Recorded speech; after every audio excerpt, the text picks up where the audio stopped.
I think people should brew because it's another skill to have.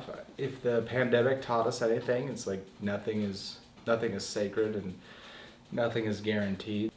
I learned 20 years ago just by trial and error, but even that could be taken from you, whether it's supplies or time or resources. I had one great opportunity to learn from one of the smartest dudes I know in South Korea. He's French and he's amazing.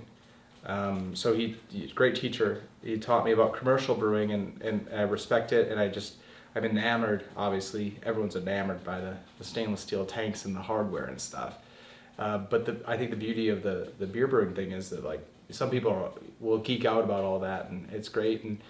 But like the longer I brew, the more I continue to peel back to the kind of hillbilly style that I started with. I don't know, just something about me, and it's kind of my ethos as a person. Just that beer is obviously barley and hops and water and yeast at its core and its foundation, and it's old. And I feel I could be dropped, pandemic or not, I could be dropped in any corner of the globe, and with some hops and some Kvik flakes and maybe a few words in that native language, I know that I could probably be making beer within a month. And I think that's really cool, and that's something I want to perpetuate with the channel and give to people, that you can kind of demystify it. And I mean, that's great that people want to dip their toes in the super fun equipment. I actually think the Robo Brews and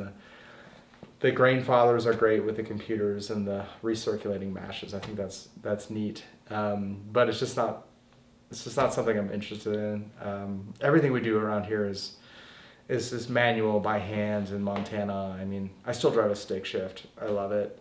It's just who I am, and so the channel will be focused on making your own gear and just reusing stuff and trying to be efficient in all the motions as much as you can, using your hands and gravity and time and things like that. So yeah, I have tremendous respect for commercial brewing and people that want to use the hardware and the equipment, but I really, really love everything manual and just being able to tinker, and so I'm going to continue to do that and show you guys how to do that as well.